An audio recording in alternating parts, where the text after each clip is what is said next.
naramdaman mo nung surprisingly ay nanalo ka pala ng major award? Well, hindi ko po talaga in-expect na makuha ko yung Miss Teen kasi actually, first po yung Miss Teen here sa Philippines, right? So, I was really grateful na I get this title. So nung tinanong pangalan mo, anong unang pumasok sa isip mo? Well, I think na madaming deserve pero mas inisip ko na deserve ko to kasi ang haba ng preparations ko actually for this pageant. Ilang taong ka na? I'm 18. 18. And then, papadala ka sa India. How excited are you? Well, I'm really excited because I'm hearing the Philippines flag. So, yeah. So, Angel, nung tinatawag na yung winner, yung mga runners-up, hindi ka pa natatawag, anong pumapasok sa isip mo? Gusto mo na bang lumaya? Charot. Yeah. Yeah talaga? Totoo yan. Sabi ko, alam, Uwi na ako. Uwi na ako. Natin sila ang sabi. Si Charisse, ang dami niya. Oo. Tapos, nung natawag ako, I was really surprised. Magpaiyak na nga ako. Oo.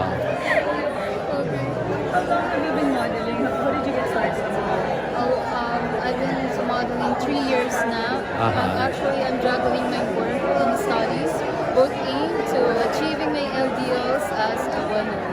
You know, As a what? as a woman. Ah. You know, as a child, it has always been my dream to become a model. And now that I am, it has greatly helped me forge to become a confident and empowered lady. Saan ka nag-aaral? Oh, right now, Mayamot National High School in Antipolo. Anong year? Great. Grade 12. Yeah. And then, ang trabaho mo is modeling. Yeah. Wala nang iba, yun lang. So, how do you feel? Papasok ka ba sa Monday sa school? Na isa ka ng beauty queen? Pero na kaya, Oh, usually but- teacher ko ngayon. Oh, so, alam na ba ng mga klase mo? May classmates ka ba dito? Ang dami kong classmates here. Na nandito nanood. Yeah. Sino ang ano mo? Pang-ilang pageant mo na to? Pangalawa na. Ano yung una mo? Mutiasan Ibabaw sa Northern Summer. It's a local pageant. Nanalo ka doon? No. Sa Samar. Yeah. Taga-Samar ka? Yeah, this is my first one. Oo, bongga, di ba? What are the preparation you did before the contest? For Miss Supermodel. Yeah. Yeah, actually, I did a training for almost 3 months. And yeah, I know it's really worth it because I got this. Paano yung first sali mo? International pageant agad, di ba? Local. Hindi, papadala ka sa India, di ba? Yeah, really. How nervous are you, Angel? Actually nervous, but I need to face that because I'm hearing my inspiration. So I need to be brave. May boyfriend ka, Angel? Ay, Andito yun na. rin. Andito rin. Like say title. Like si Charissa. Wala siya here. Hindi siya nanood? But he's a foreign guy. Foreigner. Nasa ibang bansa siya ngayon. Yeah. Who do you look up to sa mga models? Inspired to be.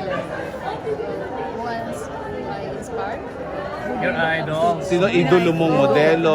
Oh, actually, it's Adriana Lima. That's Wow, Victoria's Secret model. Yeah, I really love her pattern and her eyes is really, it's giving when she's walking. So I want to soon. So, chinanel mo ba si Adriana Lima kanina habang naglalakad ka? Yeah, because I'm doing my, my eyes is like, I'm doing it like healer. Oo, ganun siya. Yeah. Sa mga beauty queens, may idol ka? Yeah. Sino? That was CJ Opiaza. May plano kang sumali ng beauty pageant after this? Yes, because, having this title, it's really make me, to be brave na sumali talaga sa mga pageants. Kasi I know that I can pala. I thought before I don't have. How about showbiz? Nag-artista ka ba, Angel? Yeah. Gusto mo? Sino Yeah. paborito mo artista? Artista. Actually, that was Marian Rivera. Marian. Who's your She's crush? really beautiful. Marian Rivera, about your crush? Taga showbiz? Yes po? Crush mo sa showbiz. Yeah, na girl. Ah, girl crush mo si Marian. Yeah. Yung crush mong lalaki. Girl ko na. Ayan. Who? Actually, wala. Ah, wala. Girl lang, nagamit lang. Yun. If your life is a song, what would it be and why? For me, that would be a confident woman because, you know, it's unexpected. Actually, first is wala akong confident nung nag-ramp ako kasi sobrang kinakabahan ako. I feel ko na talaga ako sa mga galing ng mga co-candidates ko. And now, I proved to myself na I can. So, that's would it be confident. Do you think what made you win the title? What do you think made you win the title? For me, that would be my dedication and, you know, my being confident woman. Congratulations, Angel. Thank you. Good luck in India. Thank you.